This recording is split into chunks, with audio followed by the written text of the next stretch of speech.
Hello everyone, this is Harsh Kothari. और आज के ये सेशन में हम बात करेंगे C S I R NET December 2025 का क्वेश्चन नंबर 103। राइट, ये लीनियर अलजेब्रा का क्वेश्चन है। और आई होप कि आप लोग अच्छा मैथमेटिक्स करते होगे।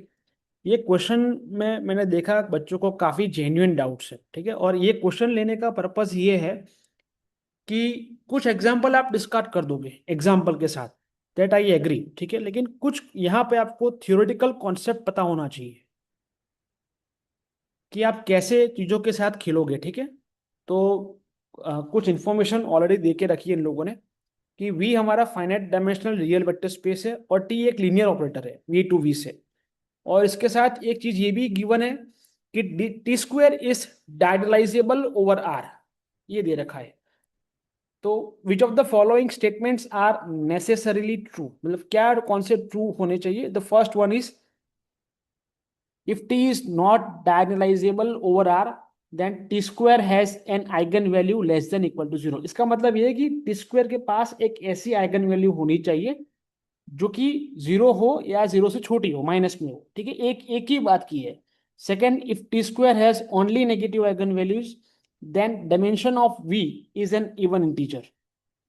Third option, if t square has only non-negative eigenvalues then t is diagonalizable over r। Fourth option, for each non zero vector, ठीक है। ये जो तीन वेक्टर आपको दे रखे ये लीनियरली डिपेंडेंट है कि नहीं वो चेक करना है। तो I found this question to be very interesting और काफी सारे कॉन्सेप्ट इसके पीछे आपको कुछ याद करना पड़ेगा। सो लेट अस रिकॉल कुछ फैक्ट्स यहाँ पे समझने पड़ेंगे, ठीक है। कुछ फैक्ट्स को ऑब्जर्व करना पड़ेगा। एक चीज ध्यान में रखिए कि अगर आपके पास कोई भी मैप है टी वी टू वी का, ठीक है, और अगर ये मैप डायगोनलाइजेबल है, right, that is if T is T is diagonalisable over any field. मैं यहाँ पे कोई भी फील्ड की बात करूंगा, यहाँ पे आर दे रखा है, over R, if and only if, या फिर देन आप जो मिनिमल पोलिनोमियल देखोगे टी की, minimal polynomial of T in form of lambda, ये लीनियर फैक्टर में स्प्लिट करेगी, ठीक है। मतलब जो भी रूट्स होंगे वो लीनियर होंगे, एक से ज्यादा रूट सेम रूट नहीं हो सकता। That is lambda minus lambda one, lambda minus lambda two, up to lambda minus lambda N, इस तरीके से, ठीक है। तो यहाँ पे क्या क्या क्या गिवन है, गिवन ये है कि टी वी फाइनाइट डायमेंशनल है। So let us start with कि यहाँ पे डायमेंशन ऑफ वी को मैं ले रहा हूँ एन, ठीक है। और मेरा एक ही चीज मैं आपको बोलूंगा कि कैसे अप्रोच किया जाए, ठीक है, इसको कैसे सोचा जाए। तो अगर आपका भी ये सेम चीज आपके दिमाग में है तो आप बिल्कुल सही जगह वीडियो देख रहे हो, ठीक है। अदरवाइज आप ये वीडियो आपका काम का नहीं है, क्योंकि मैं यहाँ पे कॉन्सेप्ट डिस्कस कर रहा हूँ कि कैसे अप्रोच किया जाए एग्जाम में, कैसे तुरंत अटैक किया जाए विथ प्रॉपर आइडिया। तो और main purpose is how to think. So dimension of V is N. यहाँ पे गिवन है आपको कि T square is diagonalisable, T diagonalisable है, और प्रूफ करना है कि T square has an eigen value. तो लेट अस सपोज कि टी स्क्वायर के पास कोई भी ऐसे आइगन वैल्यू नहीं है। तो इसका मतलब क्या होगा, मैं फर्स्ट डिस्कस कर रहा हूँ, ठीक है। इसका मतलब क्या होगा, लेट अस अज्यूम कि स्पेक्ट्रम ऑफ टी स्क्वायर, मतलब जो भी कैलेक्शन है टी स्क्वायर के आइगन वैल्यू के, वो मान लेते हैं lambda one comma lambda two, lambda three, up to lambda N. और ये सारे lambda I strictly greater than zero है, ठीक है। For I to be one to less than equal to N. अब क्योंकि जो टी स्क्वायर वो डायगोनलाइजेबल दे रखा है, तो इसका मिनिमल पॉलिनोमियल जो भी होगा वो लीनियर फैक्टर में स्प्लिट होगा। तो इससे क्या मालूम पड़ेगा कि आपका minimal polynomial of T square in form of lambda, that is lambda minus lambda 1, lambda minus lambda 2 up to lambda minus lambda N, इस तरीके से लिखेंगे। और हमें पता है कि कोई भी ऑपरेटर या कोई भी मैट्रिसेस उसकी जो कैरेक्टरिस्टिक या मिनिमल पॉलिनोमियल है उसको सेटिस्फाई करेगा, राइट, बाय केले हैमिल्टन थ्योरम। तो देखिए काफी सारे कॉन्सेप्ट यहाँ लगे पड़े हैं। ऐसा नहीं है कि आप ऊपर ऊपर हवा हवा में पढ़ पढ़ के टिक मार के आ गए, ठीक है। अब से नेट का एग्जाम ऐसा नहीं होता है, you need a good practice. So यहाँ पे आप टी स्क्वायर पुट करोगे तो यहाँ पे क्या बन जाएगा आपका, टी स्क्वायर माइनस लैम्बडा 1। अभी लैम्बडा 1 नहीं लिखना है, ध्यान से लैम्बडा 1 इंटू आई लिखना है। ये जो प्रैक्टिस है, राइटिंग प्रैक्टिस, थियरम प्रैक्टिस है, जो कॉन्सेप्ट प्रैक्टिस है, ये आपको काम में लगेगी TIFR ISI जैसे पेपर्स में, ठीक है। So for that it will help you a lot. T square minus lambda 2i अब टू लास्ट में क्या बन जाएगा, T square minus lambda N I. और ये जो पोलिनोमियल है ये आपको जीरो दे देगी, ठीक है। That is zero operator, not zero number, ध्यान रखना।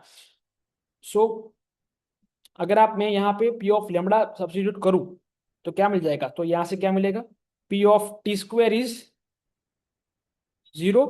तो यहाँ से जब आप लेमड़ा पुट करोगे तो क्या बन जाएगा, P of lambda that is equal to lambda square minus lambda 1 into lambda square minus lambda 2 up to lambda square minus lambda N. तो यहां से आपको लेमड़ा की जितनी भी वैल्यूज है वो आपको मिल जाएगी। लेमड़ा की वैल्यू मिलेगी under root of lambda I under root of plus minus, ठीक है। मतलब एक साइड प्लस साइन और एक side negative sign. That means इससे तो बहुत ही चीज क्लियर हो जाएगी आपकी, ठीक है। इससे क्या मालूम चलेगा, इससे मालूम ये चलेगा कि आपका जो मिनिमल पॉलिनोमियल है, your minimal polynomial of T, it splits into a linear factor।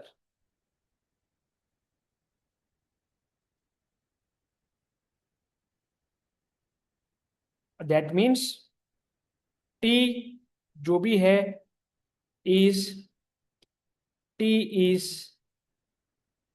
Diagonalisable over जो भी फील्ड दे रखी है R, but that is a contradiction because उन्होंने फर्स्ट में ही दे रखा था T is not diagonalisable, right. तो ये आपका जो फर्स्ट स्टेटमेंट है, मतलब जो हमारा अजम्पशन था कि टी के जितनी भी आइगन वैल्यूज है वो स्ट्रिक्टली ग्रेटर देन जीरो है, वो गलत हो जाएगा।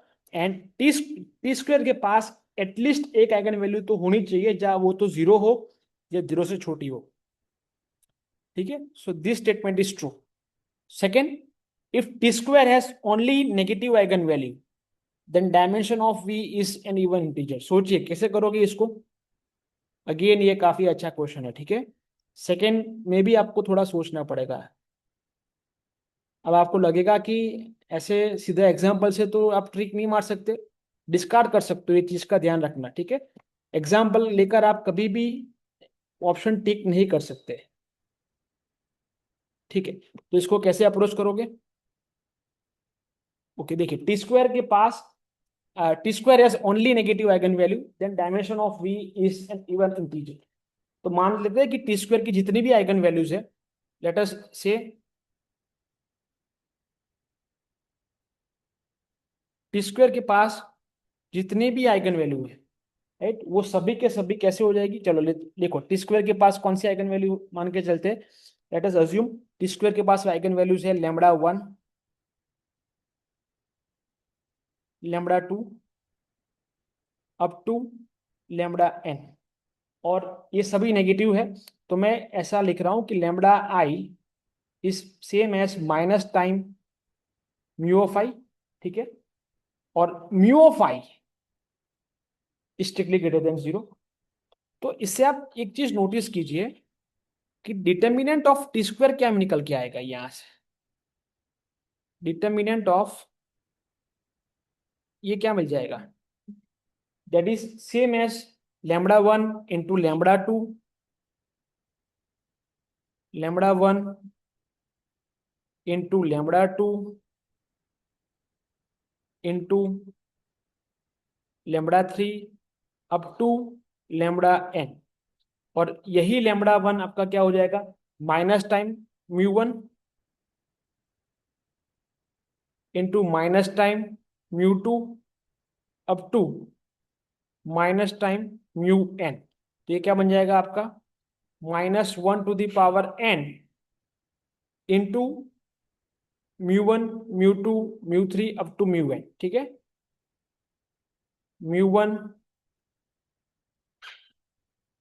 Into μ2 into μ3 up to μn।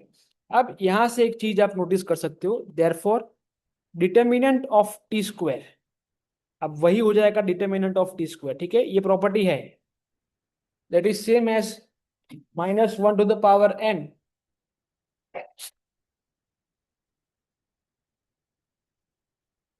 -1 to the power n into determinant of T. अब यहां पे इन्होंने क्या दे रखा था, आप जरा ध्यान से देखिए इस चीज को, तो थोड़ा आपको आइडिया और आएगा। इन लोगों ने दे रखा था कि T square has only negative eigen values. ठीक है, तो इसका क्या मतलब होगा, जितने भी μ1 μ2 μn है वो सभी पॉजिटिव है, और जो डिटर्मिनेंट ऑफ टी स्क्वायर है वो भी पॉजिटिव है। इसका मतलब ये हो जाएगा कि ये जो क्वांटिटी है, this is a positive quantity, ये भी पॉजिटिव क्वांटिटी है। दैट मीन्स जो ये क्वांटिटी है -1 टू द पावर n, ये भी क्वांटिटी पॉजिटिव ही होनी चाहिए, and that only means that n is a positive integer. ठीक है, n is positive even integer. इसका मतलब यही होगा कि n इज इवन इंटीजर। सो यहां से आपका ऑप्शन 2 भी सही निकल के आ जाएगा। जो ऑप्शन 2 है वो यही था कि if T square has only negative eigen value then dimension of v is an even integer. बिल्कुल सही बात है, अदरवाइज ये पॉसिबल ही नहीं है। जो थर्ड और फोर्थ एग्जांपल है वो उसमें आप प्रैक्टिस करके डिस्कार्ड कर सकते हो, उसमें कोई इतना बड़ा नहीं है, तो मैं ये आपके लिए छोड़ रहा हूँ आज के लेक्चर में। लेकिन थर्ड के लिए काफी सारी एग्जांपल्स आप डिस्कस कर सकते हो। अभी मेरे दिमाग में एक एग्जांपल आ रहा है, अगर आप टी को ऐसा ले लो, 1 1 सॉरी, यस,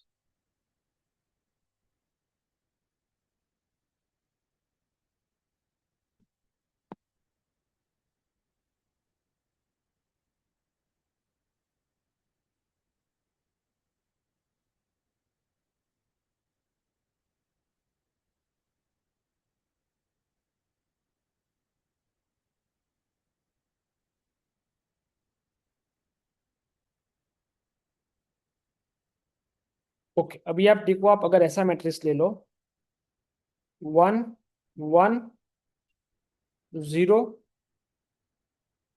0 1 0 0 0 1, इससे काम चल जाएगा। ठीक है, यहाँ आप देखोगे तो टी स्क्वायर की जितनी भी आइगन वैल्यूज है वो नॉन नेगेटिव है, but T is not diagonalisable, तो थर्ड आपका कैंसिल हो जाएगा। Fourth one is very interesting, ये आपको प्रैक्टिस करना पड़ेगा, और ये मैं आपके लिए छोड़ रहा हूँ, इसको आप सोचिए। ठीक है, काफी सारे एग्जाम्पल्स है, मैं एक एग्जाम्पल अगर आपको प्रोवाइड करूँ पर आपको एक और करना पड़ेगा। ठीक है, और तो मुझे बताइए कमेंट सेक्शन में कि आपको एग्जाम्पल मिला कि नहीं मिला, उसकी भी एक टेक्निक है। राइट, मैं एक एग्जाम्पल प्रोवाइड कर रहा हूँ, 0 1 0, ये मुझे आज ही किसी बच्चे ने प्रोवाइड किया है, -1 0 0 0 0 0। बट हाँ, पहले जो दो ऑप्शन थे वो नहीं बन पा रहे थे, बिकॉज मैं फिर से बोल रहा हूँ, you need a clear cut concept. ठीक है, तभी जाके आपके ऑप्शन 1 और 2 बनेंगे, वरना कितने भी आप एग्जाम में हाथ पैर मान लो, इससे 1 और 2 से नहीं बनेंगे। तो आपके जो भी कॉन्सेप्ट है वो स्ट्रांग होने चाहिए लीनियर अलजेब्रा को लेके। ऐसा नहीं है कि आप बस Jordan canonical form, eigen value practice कर कर आपके अगर कॉन्सेप्ट बुस्ट स्ट्रांग नहीं होगे तो आपसे ये एग्जांपल्स, इस तरह के ट्रिकी एग्जांपल्स नहीं बनेंगे, क्योंकि यहाँ आपको, आप एग्जाम्पल को लेकर टिक नहीं कर सकते, ना ही डिस्कार्ड कर सकते हो। ये आपको सोचना पड़ेगा, राइट। सो जो मेरे लेक्चर्स होते हैं वो मेनली फोकस होते हैं कि हाउ टू थिंक, कैसे सोचा जाए, किस तरह से अप्रोच किया जाए। तो ठीक है, एक दो क्वेश्चन और भी बच्चों ने भेज के रखे, वो नेक्स्ट क्लास में हम डिस्कस करेंगे। ठीक है, आपके दिमाग में अगर कुछ और, अगर आइडिया आ रहा हो, कुछ और है, कुछ और आपके पास अप्रोच है जो कि ज़्यादा अच्छा है, ठीक है, या आप कुछ कोई ऐसा क्वेश्चन जो आप डिस्कस में आप चाहो कि मैं आपको साथ डिस्कस करूं, तो आप मुझे मेल कर सकते हो, ये मेरे मेल आईडी पे है। ठीक है, हर्ष कोठारी डॉट hk.1234@gmail.com। ये काफी सारी, अभी तक मुझे ऐसे बच्चों ने बोला है कि सर टोपोलॉजी को लेकर बहुत दिक्कत है, बहुत फियर है हमारे मन में। अरे एक बार आप समझोगे मेरे से, आप एंजॉय करोगे सब्जेक्ट को। ठीक है, टोपोलॉजी और फंक्शन ऑफ सेवरल वेरिएबल, ये ऐसे चीजें हैं रियल एनालिसिस, जो आप रियल में आप उसको फील कर सकते हो। ठीक है, ये ऐसा नहीं है कि पढ़ने के लिए पढ़ रहे हो। ठीक है, और आज की डेट में ये सब चीजें इतनी एप्लीकेबल है, आप चाहो, if you are in data science और मशीन लर्निंग, कुछ कुछ अभी मेरे प्रोग्राम है, तो आप उसमें आप देखो तो आपको लगेगा कि नहीं, ये सभी चीजें कुल मिलाकर वही सब टच हो रही है। ठीक है, तो ठीक है, आज के लिए इतना रखते हैं। मैथ्स को एंजॉय कीजिए, मैथ्स को सही से पढ़िए, कॉन्सेप्ट के साथ पढ़िए। ठीक है, रट्टाबाजी छोड़ दीजिए। और कुछ अगर डाउट हो, कुछ मेल करना हो तो आप कर सकते हो। डाउट हो तो आप कमेंट सेक्शन में कमेंट भी कर सकते हो, कुछ अगर आपके पास और अच्छा आइडिया हो तो भी आप कर सकते हो। ठीक है, ओके, मिलते हैं फिर नेक्स्ट वीडियो में। Bye bye.